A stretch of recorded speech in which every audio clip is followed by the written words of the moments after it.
27th chapter. We're pretty much going to stay in Matthew 27. Our key verse is Matthew 27, 29 through 31. And it says, when they had planted a crown of thorns, they put it upon his head, and a reed in his right hand, and they bowed the knee before him and mocked him, saying, Hail the King of the Jews. And they spit upon him, and they took the reed and smote him on his head. And after that they had mocked him, they took off the robe from him and put his own raiment on him and led him away to be crucified. Our covenant text reads, all the Old Testament sacrifices and ceremonies have been pointing to this day in history, the day the sinless Lamb of God laid down his own life to save us. This is what we know as the gospel, that Jesus died for us, was buried, and rose from the grave. Because of the gospel, we can be made right with God and brought into a new and better covenant with him that will stand until Jesus' return for his church. Your lesson, or at least mine, also had something said, truth about covenant. And it says, Jesus' death atoned for our sins so we could enter a greater covenant with God. So that's kind of the focus of the from a covenant aspect. And so what we're talking about today is we're talking about the cross. And, you know, the cross is the centerpiece.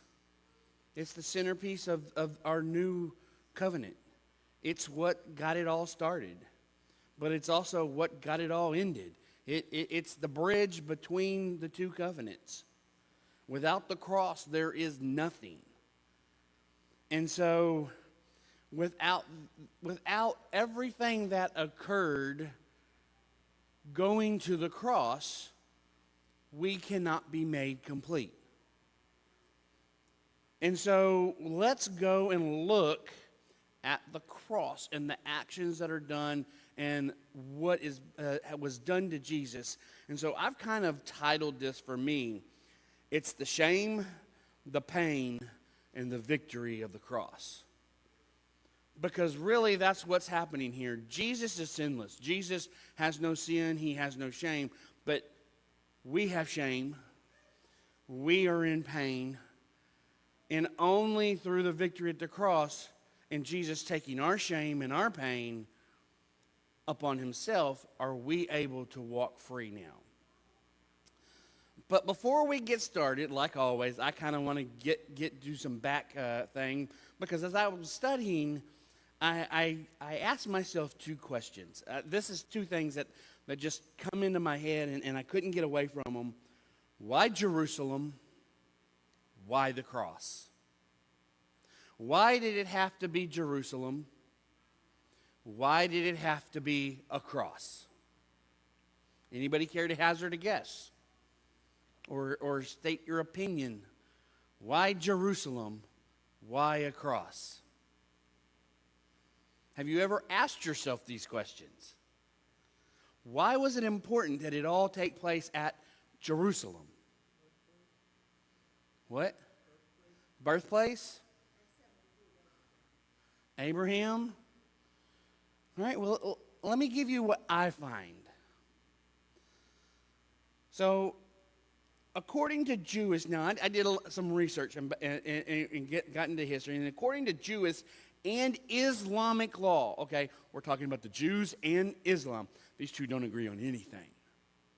But according to both traditions and both histories and both religious beliefs, the Temple Mount, this is Mount Moriah, is considered the literal and spiritual center of the world. So the Jews believe, and the Islamic people believe, that this is the cornerstone from which God created the world and man. And that the rock, the very bedrock that is on top of the mount, is where Adam was created. Many of them believe that this is the location of Eden. on top of Mount Moriah, which is the mountain of Jerusalem. Yes, but so they believe that it was set atop of this mountain and around this mountain because they believe that there was valleys and that this is the area of the original Garden of Eden. That's their belief. That's what they teach. That's their traditions. I find that very interesting. Can we prove it? No. There is no way to prove that. But it is something that Israelites believe.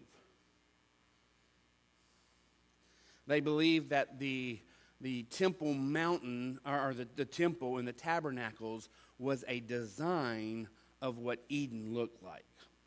So take that what you will. So many biblical scholars note that that the layout of the Jewish temples and tabernacles was a mirror of the Garden of Eden. And so we also have to take note that this is the place which God sends Abraham to sacrifice Isaac. Okay, so let's stop and think about this. This is before we go to Egypt. This is before the Old Testament. This is before all of everything else happens. God says, Abraham, go to this mountain that I'm going to show you. Now, history says this mountain from his location was around 80 miles away. So they went and walked 80 miles until God showed him this mountain. And this is the exact place where he is going to say is the promised land, and he is going to build Jerusalem. Come on, something's got to give, right? Something's got to give. And this is found in Genesis 22, 1 through 8. And it says, and it came to pass after these things, God did tempt Abraham and said unto him, Abraham, and he said, Behold, here am I. And he said, Take now thy son, thy only son Isaac, whom thou lovest, and get thee to the land of Moriah, and offer him there as a burnt offering upon the mountain, which I will tell you of.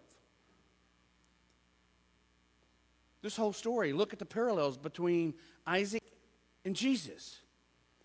They go and when they get there, Abraham tells everybody, y'all stay here. Me and my son are going to go forward. We're going to climb up on top of the mountain, and we are going to praise and sacrifice to God.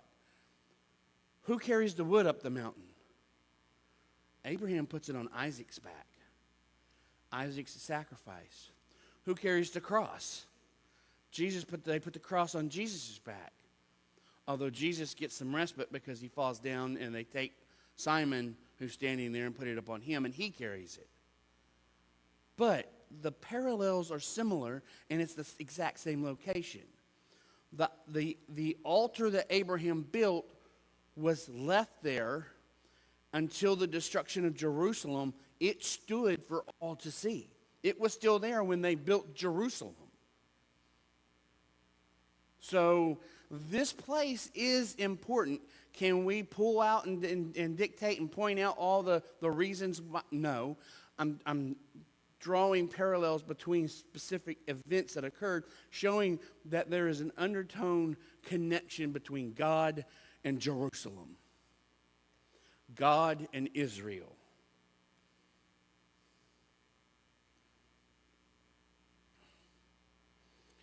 Understand, Isaac was the promised son, right? He was the promised son. Jesus was the promised son.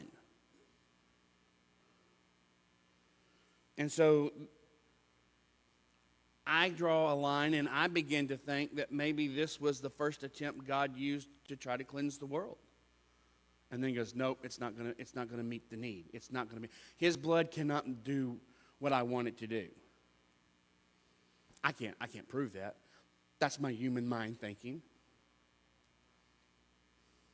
And so I say all this to provoke you to study more. I say all this to provoke you into thought, to provoke you to get in and begin to look and to think outside of just reading it, and stop and watch what you're reading and start connecting dots, because there's a lot of mysteries that are hidden in here.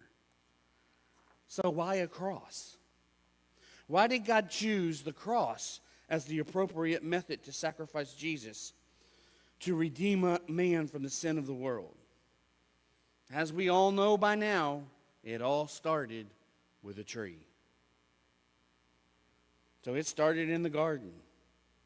Genesis 3 and 6. And when the woman saw that the tree was good for food, and that it was pleasant to the eye, and the tree to be desired to make one wise, she took of the fruit thereof and did eat, and gave it to her husband also, and he did eat. And the eyes of them were both opened, and they knew that they were naked, and they sewed fig leaves together, and they made themselves aprons. Eve ate of the tree that was forbidden to be eaten of, and she gave to Adam, and he too partook of the tree and sinned against God's law.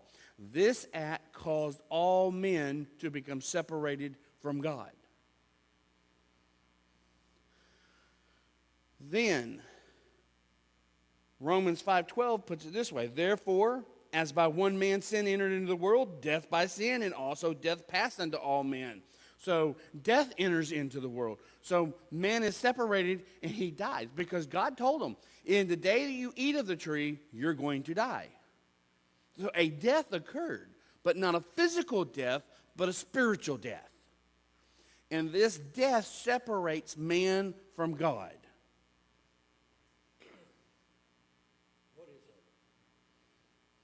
The deal about death is that it is a separation, even in a natural death or a spiritual death.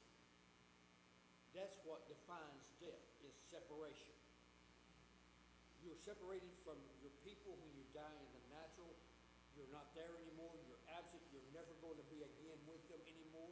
When you died in the spirit, you're separated from God's presence. You're not going to be with him until he came and brought us back. Until there's reconciliation. So, not only did this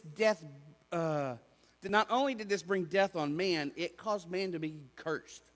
Man and the earth became cursed because of sin. Look at Genesis 3:17. And unto Adam he said, because thou hast hearkened unto the voice of thy wife, and hast eaten of the tree of which I commanded thee, saying, thou shalt not eat of it, cursed is the ground for thy sake, in sorrow thou shalt eat of it all the days of thy life. So, if man was now in sin, he and the earth were cursed, so that his trees and plants would not yield their strength and blessing to him without hard labor. Then all this must be restored in a like manner. Jesus had to become cursed for our sakes to restore us completely to God. There was only one way to complete the requirements. The cross was often called a tree, as many people were literally nailed to trees. They would just take a plank, hold them up to a regular tree, and nail them on the tree and leave them there. But let's look at what the law says, because there's something very interesting in the law. In Deuteronomy 21:22 through 23, it says, and if a man have committed a sin worthy of death, and he be put to death, and thou hang him on a tree, his body shall not remain all night upon the tree, but thou shalt in any wise bury him that day. For he that is hung is accursed of God. And thy land be not defiled, which the Lord thy God giveth thee for an inheritance. The word tree in Hebrews is ants, or ants. It means tree, hence wood, plural sticks, carpenter, gallows, heaves, pine, plank, staff, stalk, sticks, timber, tree, or wood. So as we can see, you can categorize all this, whether you put them on a regular tree or whether you built some kind of device to put them on, whether it's the cross or a gallows for hanging. We can pull all this back to the word tree. So anybody that is hung by the tree is cursed. we can see that, again, that this covers anything built. The tree itself is used to execute someone by hoisting them between heaven and earth. Matthew Henry commentary says it like this: he that is hung is accursed of God. That is, it is the highest degree of disgrace and reproach. Those who see a man hanging between heaven and earth will conclude him abandoned by both and unworthy of either. So Jesus has placed himself in a place that the earth, mankind, has abandoned him, and heaven, my God, why hast thou forsaken me, has abandoned him. He is alone.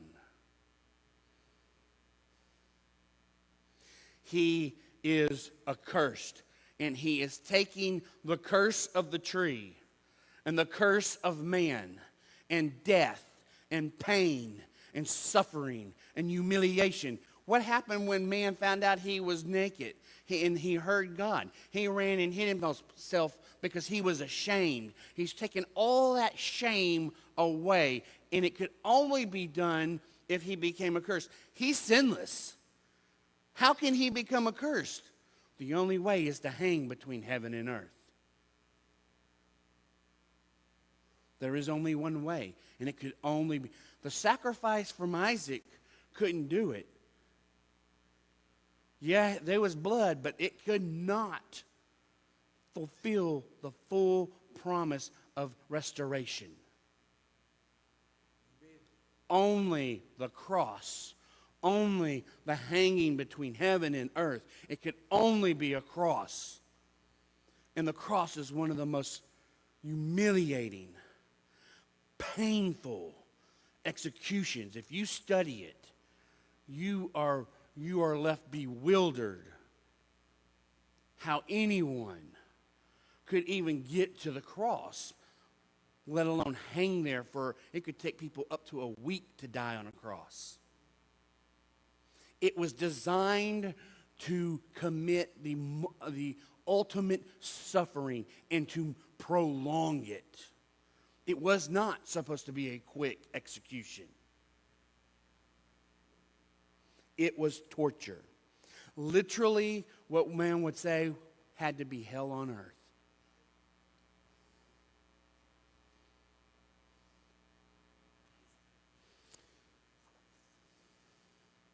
And so we have to, Jesus had to become our sacrifice, and we have to lay hold onto the cross, just like the Old Testament sacrifice. When someone brought a sacrifice in, they put their hand on the head of the sacrifice. What did that do? I'm transferring all of my sin. I'm transferring all of my shame. I'm transferring all of my humiliation. I'm transferring all that is within me to this proxy so that I can now become clean.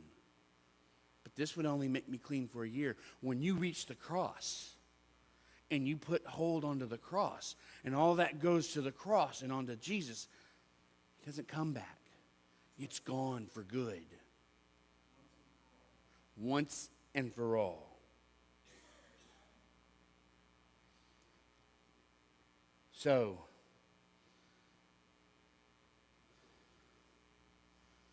this is why the cross becomes the instrument of the final sacrifice. And this leads us up to the next portion of our lesson. As we see, the cross was designed for humiliating the person being executed, but not just hanging there was enough. There was a whole spectacle that led up to the cross. And so we find ourselves, for a moment, let's look at the shame of the cross. Like I said, man felt shame after he had sinned. And so Jesus felt the shame of the cross as he began to bear everything from us onto himself. And we find this in Matthew 27:15 through 25. And it says, "And now that the feast of the governor was wont to release unto the people a prisoner whom they would. And they had a notable prisoner called Barabbas. And therefore, when they were gathered together, Pilate said unto them, Whom will ye that I release unto you, Barabbas or Jesus, which is called Christ. For he knew that for envy he had been delivered unto him. And he was set down on the judgment seat, his wife sent unto him, saying, have nothing to do with that just man, for I have suffered many things this day in a dream because of him. And the chief priests and the elders persuaded the multitude that they should ask Barabbas and destroy Jesus. And the governor answered and said unto them, whether of the twain will ye that I should release unto you? And they said, Barabbas. Pilate saith unto them, what shall I do with Jesus, which is called Christ? They all said unto him, let him be crucified. And the governor said, why? What evil hath he done? But they cried out the more, saying, let him be crucified. And when Pilate saw that he could not prevail nothing, but that rather a tumult was made, he took water and washed his hands before the multitude, saying, I am innocent of the blood of a just person. See ye to it. Then answered the people and said, his blood be on us and our children.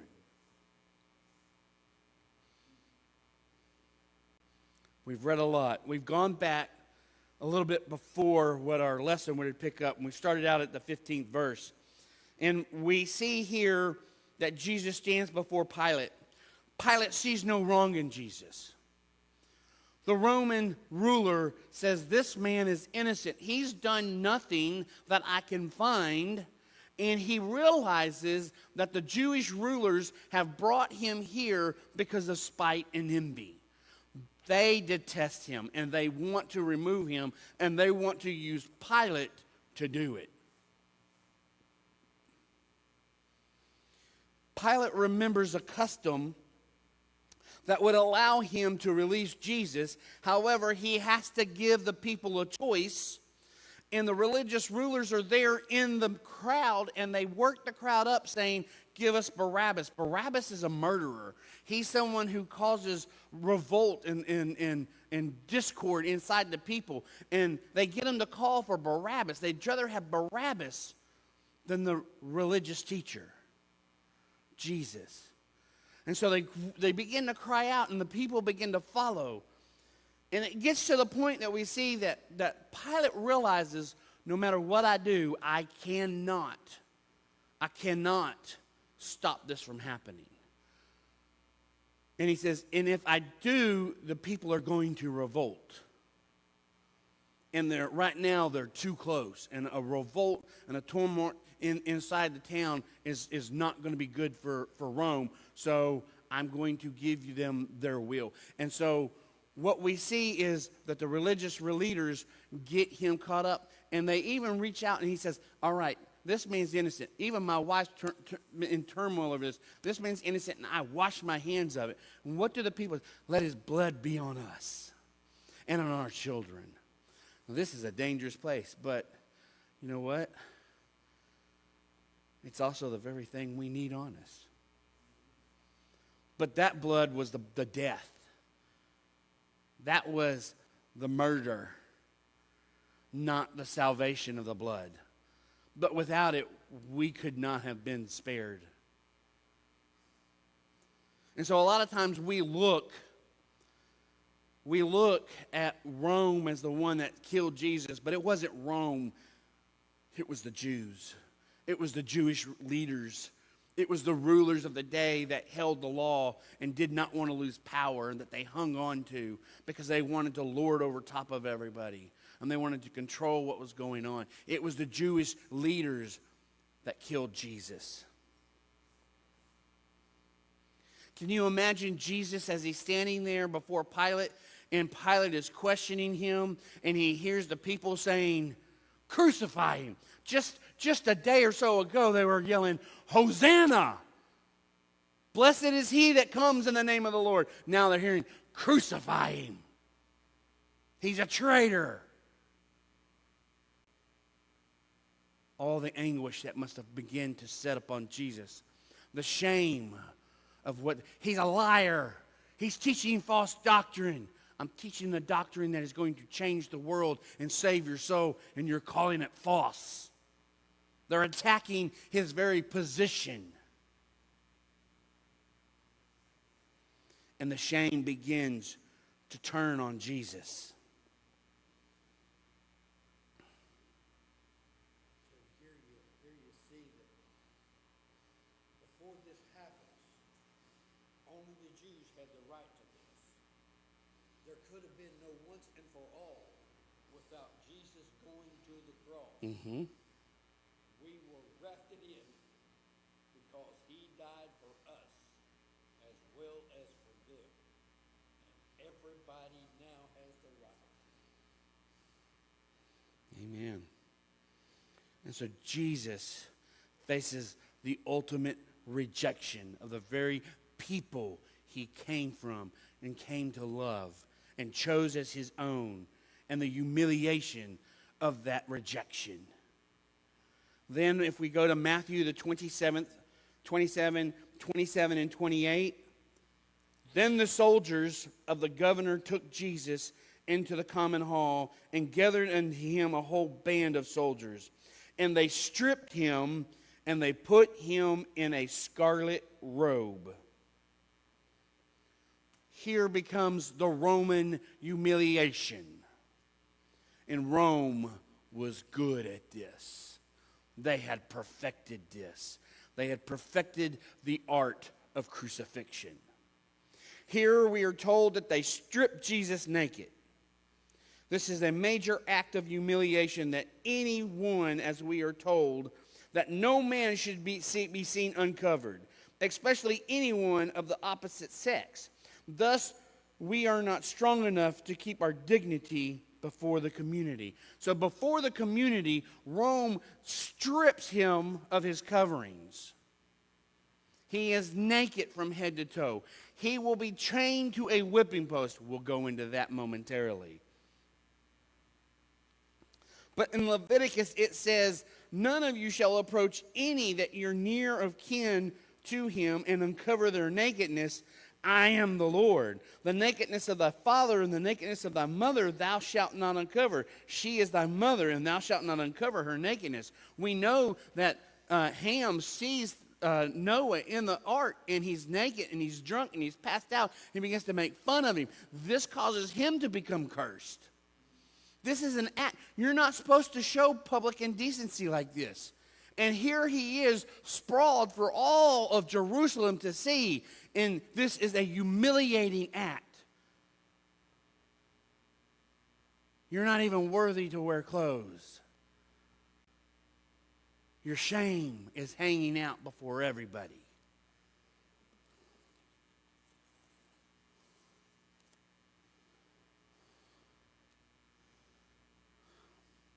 Again, when man sinned in the garden, the first thing he did was he realized he was naked, and he ran and he tried to make leaves and cover his nakedness up. He tried to cover his loins up so that he couldn't see, and then he hid from God.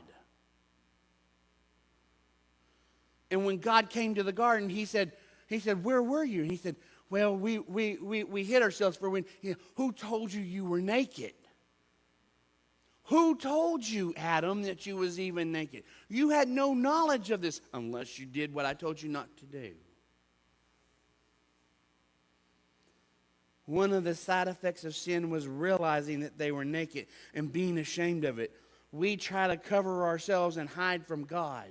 When we sin, that's the exact thing. Oh, I can't go to church.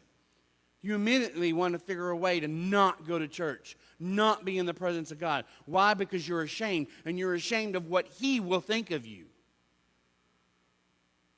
When I got caught doing something, I wasn't ashamed that I did it. I was ashamed that my father and my mother would find out I did it because they told me not to do it. I was ashamed at the disappointment they would have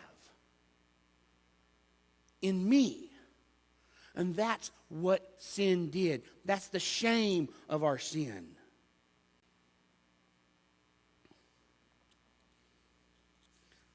We'll go in, like I said, we'll go into the whipping here in a minute. They said that they put on a scarlet robe. They gave him a reed in one hand.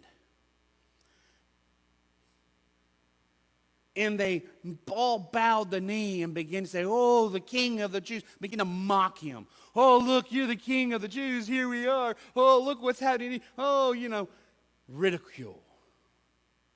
Ridicule. They took the reed away from him. They began to smite him on his head. They began to spit upon him. At some point, we see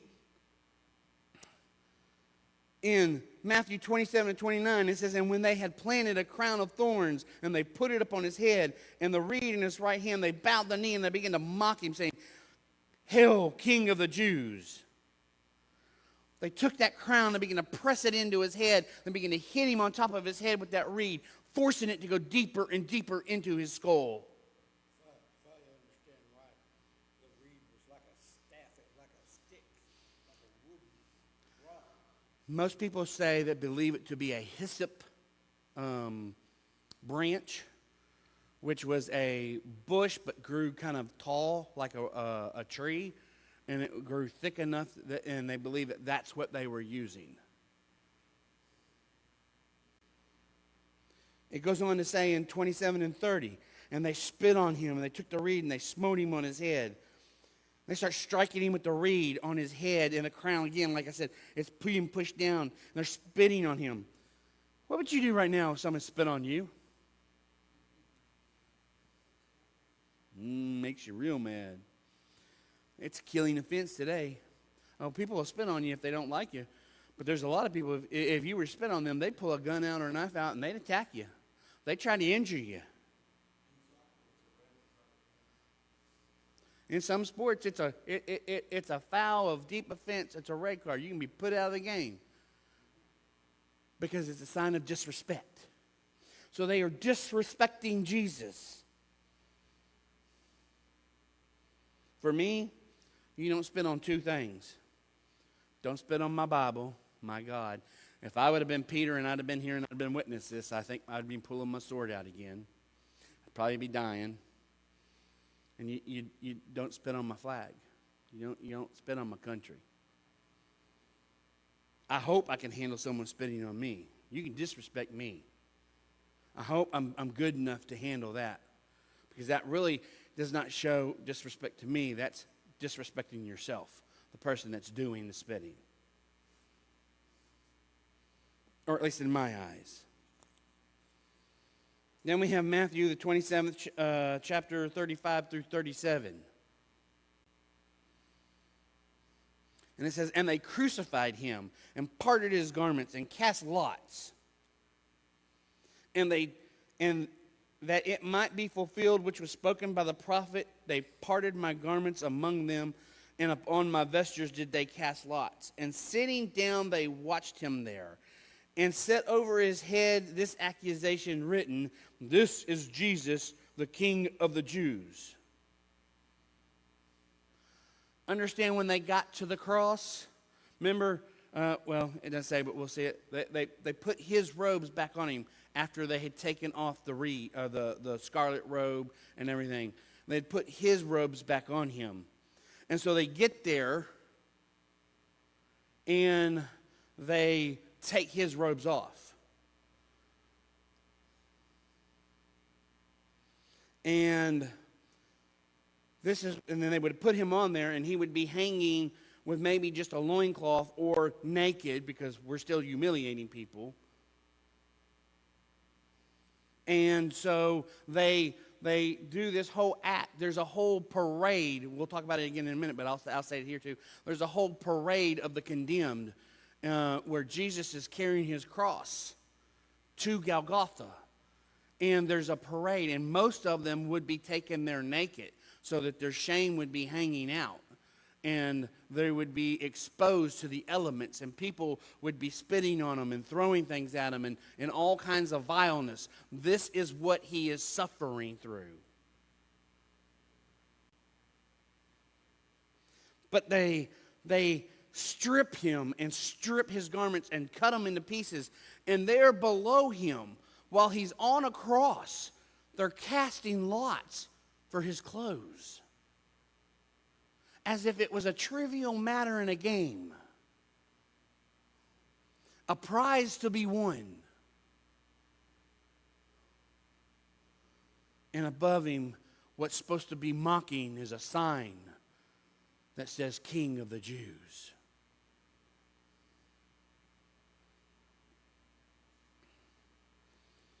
But all this had to happen because prophecy had to be fulfilled.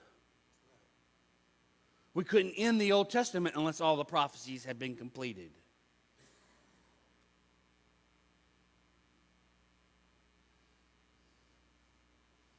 Not only was this sign to mock Jesus, this sign was to mock the Jews. The rulers were mad. They went to him and said, "Take the sign down." He said, "I've put up what I've put up, and it'll stay there. You've killed your own king." But he knew that they had done it for envy and spite. So Pilate is kind of putting it back at him with a little jab of his own. Matthew 27:38-44. And there were two thieves crucified with him, one on the right hand and the other on the left. And they that passed by reviled him, wagging their heads and saying, "Thou destroyest the temple, and thou buildest it up in 3 days. Save thyself, if thou be the Son of God. Come down from the cross." And likewise the chief priests mocking him with the scribes and the elders said, "He saved others. Himself he cannot save. If he be king of Israel, let him now come down from the cross, and we will believe him. He trusted in God. Let him deliver him now, and if he will have him, for he said, I am the Son of God." And the thieves also, which were crucified with him, cast the same in his teeth. Understand what's going on. So here he is hanging. And as they begin to walk by and gather around, they begin to jeer at him. They begin to take stabs at his comments that he would destroy the temple. And he said, if you destroy this temple, they're thinking that he's talking about the city, but he was talking about himself. They were destroying the temple at the very moment to complete that prophecy. And in just a few days, that temple was coming back. But they didn't understand. And so they're jeering at him and they're making fun of his words and his teachings and of his testimony. And they're like, "Oh yeah, you said you're the Son of God. Where's God now? Where's your daddy now? He won't even come help you. Come on down. If you come down from that cross and you save yourself, we'll finally believe in you." It's kind of like what the Puritans would do to a witch. You know, they throw her in water. If she floats, but they tie a stone to her, there's no way she's floating with a stone tied to her feet. It's like you set a test that no one can pass. And the only person that's failing is the ones that set the test.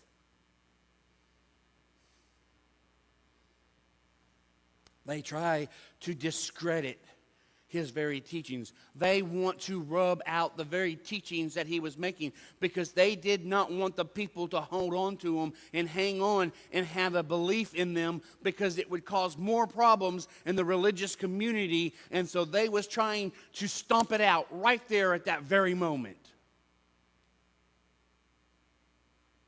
by ridiculing and shaming him and trying to make it a mockery so that anybody else that would believe, you know, that, like I said when we was teaching about Samaritans, people would say, "Oh, you're a Samaritan." Because that was a jab and a gist, just like it was, "Oh, you're a Galilean." Because they were supposed to be dumb and ignorant. Samaritans were traitors. "Oh, you sided with the Assyrians. You're a traitor." And they're trying to ridicule and make that moment to say that if you are a Christian and you follow Christ and he died, then you're nothing better than a traitor. And you're ignorant. And so they're trying to make it to where nobody will want to follow him after these events. It would be a shame to be a Christian. And all that shame is building on top of Jesus. Now let's move to the pain of the cross. As I said, crucifixion is said to be one of the most painful punishments a human being could be given. Under normal circumstances, a person could not last as long as a week on a cross while dealing with the constant, never-ending pain. The Bible does not delve into the agony of Christ, but history tells us that the Romans had perfected the art of torturing people without killing them so they could feel the pain of the final slow death of the cross.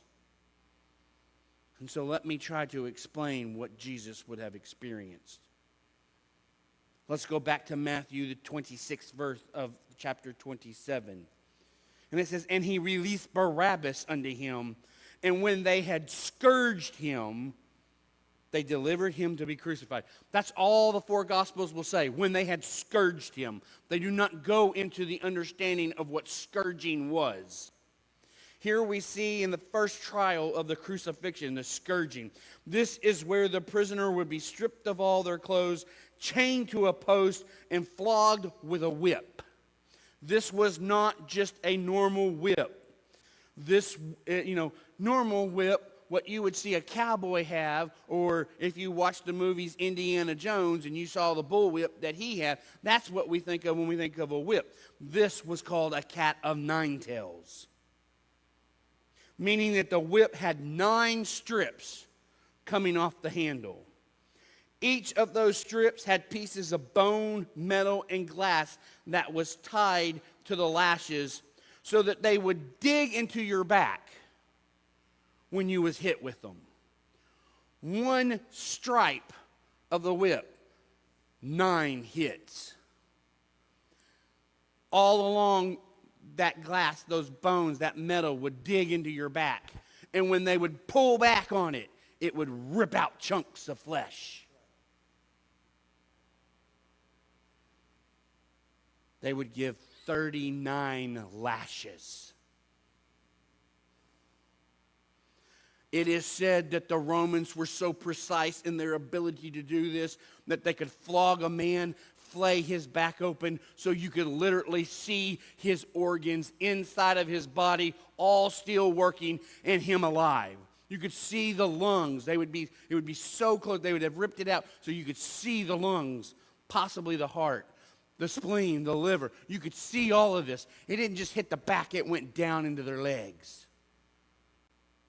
across the shoulders. And there was nowhere you could go that was going to get away from it.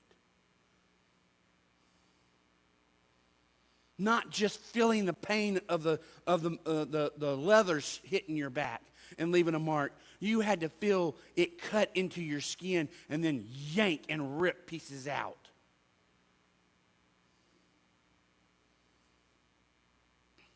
Many people never made it past the scourging.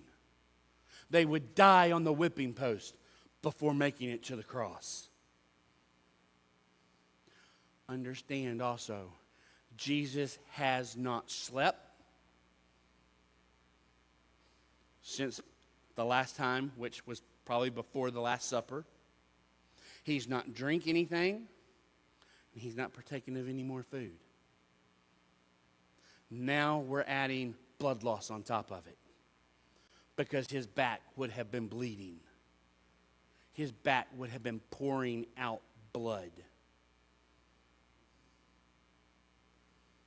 Again, remember I told you that they had put a robe on him and they had mocked him, and then they took it off and they put his robe on him, or part of his garment back on him.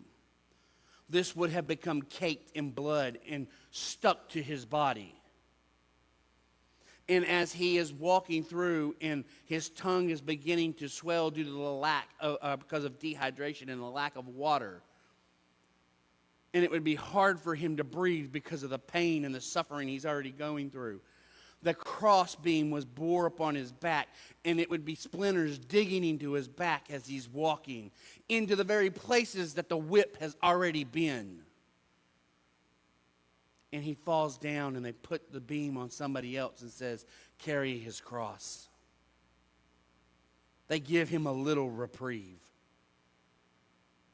Most people would have been kicked, punched, whipped some more until they got up and forced to carry that cross the rest of the way. But most people would have been done, they would have been forced on this parade, like I said, naked. With their shame hanging out, they would have been forced to endure the heat naked. Because we're doing this in the middle of the day. We're actually going into noon when all of this is being done. This is the hottest time and part of the day. So you're suffering the heat and the humidity and the misery of the elements.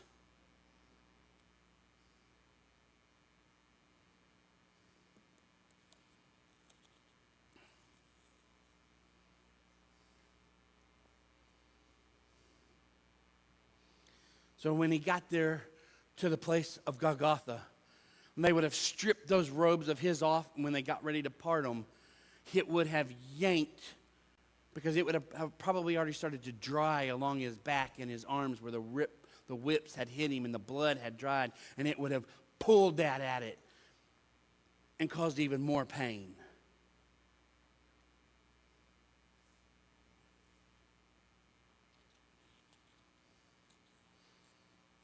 Then they would have laid him on the cross. There's many different ways that they could do it. Some people they would tie there. Some people they would do different things. But we know that they put nails in him. And so they would have taken his hands and placed them on. And the way the word is in Hebrew, when we see hands, and most of us think hands right here, and there's debate. Many people say that your hands right here could not hold the nails and hold your weight up. Most of them say that it would have been right here in the wrist between the ulna and the radius. And that these two bones are strong and they would have been able to hold the weight of a human man up on a cross. But what most people don't know is there's 3 nerves that run through this area. And so the whole time when they put it through there, the nail would be pushing on these nerves. And when he went up into the air, as he tried to take a breath, he would have to push himself up and pull his arms down. And the nail would be pressing on those nerves, causing excruciating pain. The entire time. Think if you had to last a week and you're having to deal with this.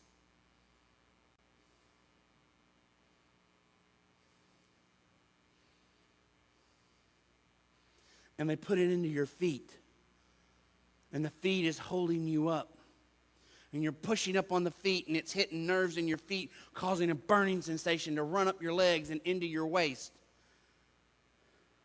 And the whole time you're there, with each breath, you expel less oxygen or less CO2, and therefore you take in less oxygen. So you begin to suffocate.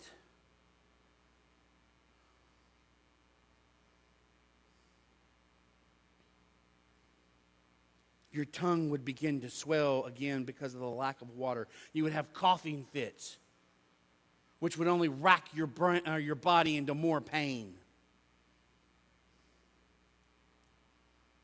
The cross was excruciating.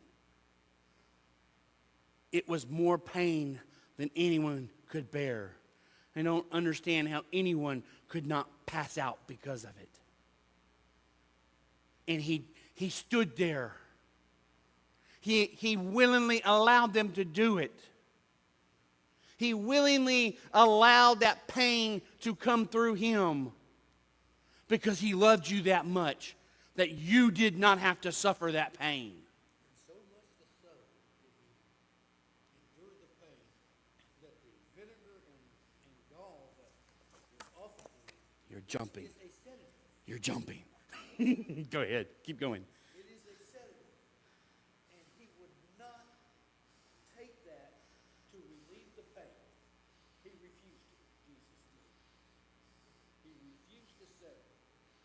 So, this leads us to our final point, the victory of the cross. We're going to start right there.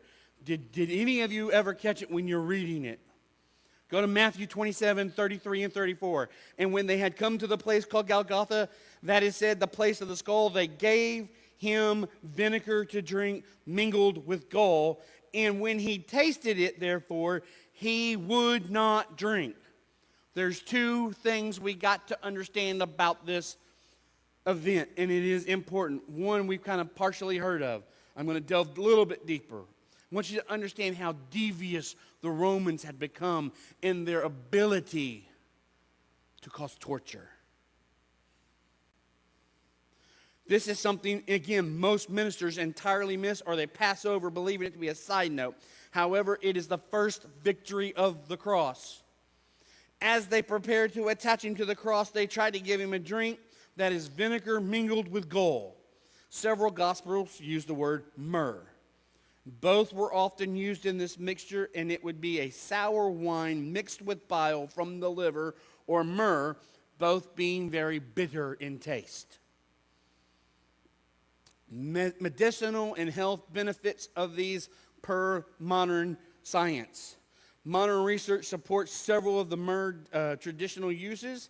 It is an antimicrobial, anti-inflammatory, and antioxidant properties, making it effective for wound healing, oral hygiene, and reducing inflammation.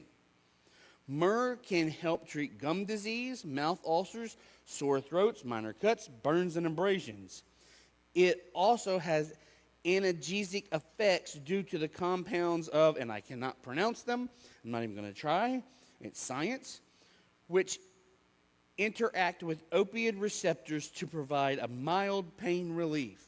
Additionally, myrrh has been used to support digestive health and enhance immune response. This drink's purpose was to dull the pain and stop infection from setting in so that it could prolong the victim's suffering without passing out or succumbing to infection so quickly. Here's the deviousness of the Romans on the cross. I'm going to give you something that will prolong you so that you don't get infected and you can suffer a while longer.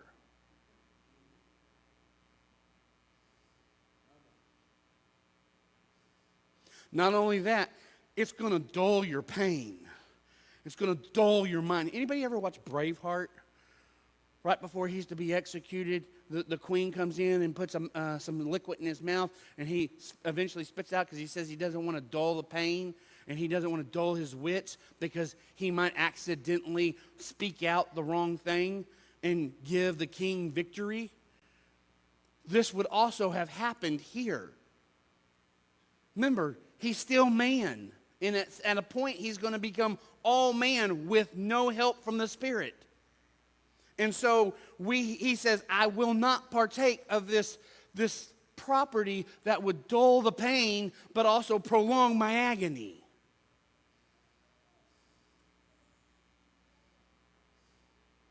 Jesus had to face the full force of pain and death on the cross. He could not allow flesh to betray him and cry out and make a false claim that he had lied about who he was. Had any of these events happened, Satan would be able to cry foul that the sacrifice would have been for naught.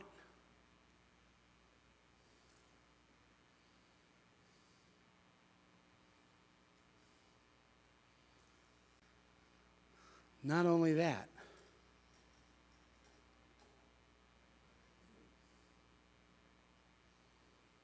you see, had he partaken of that and lasted longer, the Roman soldiers, when they had come to broke his legs, he would have still been alive. And they would have had to break his legs. And what would that have done? That would have nullified one of the prophecy that no bone in him was broken.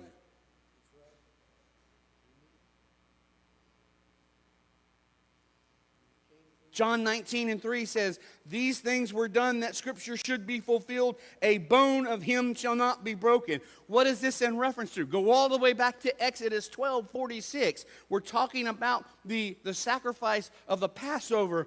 And in one house shall it be eaten. Thou shalt not carry forth out of the flesh abroad out of the house, neither shall ye break a bone thereof. You had to take the sacrifice and not break a single bone when you slaughtered it, because it represented Jesus, and his bones could not be broken.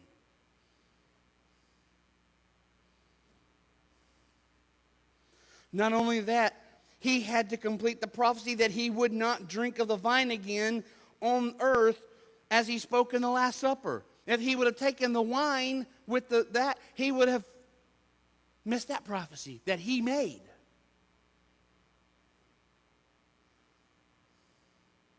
Remember, he said he took the cup and he gave thanks and he said, take this and divide it amongst yourselves. For I say unto you, I will not drink of the fruit of the vine until the kingdom of God shall come. He had to complete that. So we have victory because he refused the sedative. And then Matthew 27:45 through 51. And from the 6th hour there was darkness over the land until the 9th hour. The 6th hour is noon, and it had turned dark. And about the 9th hour, Jesus cried with a loud voice, saying, Eli, Eli, lama sabachthani. Close enough. That is to say, my God, why hast thou forsaken me? And some there stood by and said, when they heard it, said, the man calleth for Elias. And straightway one of the men ran and took a sponge and filled it with vinegar and put it on a reed and gave him to drink. Why did this happen? In some of the other testaments, you will hear them say, I thirst. Jesus said, I thirst. His lips, his mouth was dry. He needed something to wet his mouth. Now, they gave him vinegar. This would have been kind of the same style of stuff that he would have. I don't think he drank of it. I think he used it just to wet his mouth. Because then you would have broken, I will not drink of the fruit of the vine. So try speaking with a dry mouth. It's very hard. Sometimes you just need to put water in your mouth so you can actually say what you want to say. And Jesus had to make another comment. And that comment had to be loud enough for the world to hear. It is finished.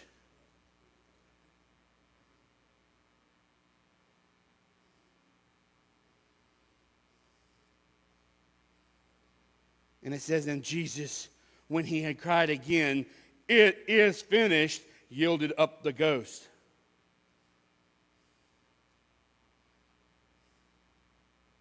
So Jesus is now standing here. He's in the middle of what we said at the beginning. He's between heaven and earth. He is in an abandoned spot. He is in a disgraced place, a cursed place. Spirit has left him. It doesn't want you. The people don't want you. And you're left there alone. And we hear, my God, why have you forsaken me? And then he takes another breath and says, it is finished.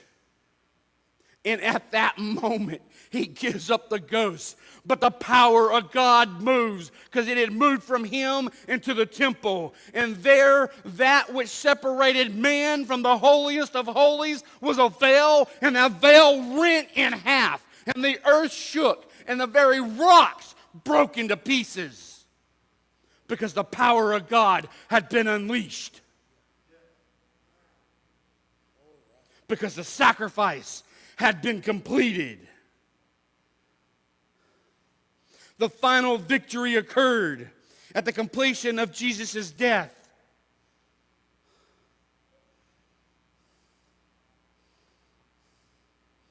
And it opened a door for you and for me this very day, that we don't have to go to a man. We can walk into the temple of God ourselves and stand before Jesus and God himself and say, this is my partition.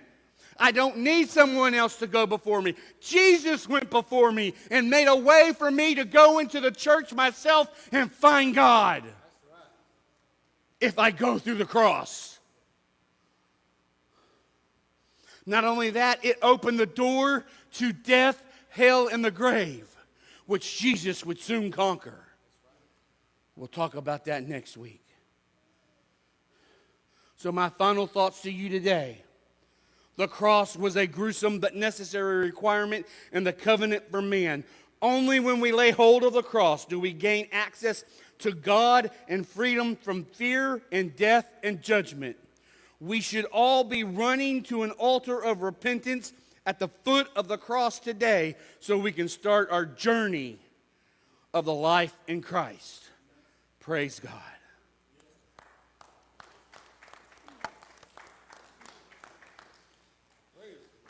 Y'all take your time, mingle amongst each other as we prepare for our next service.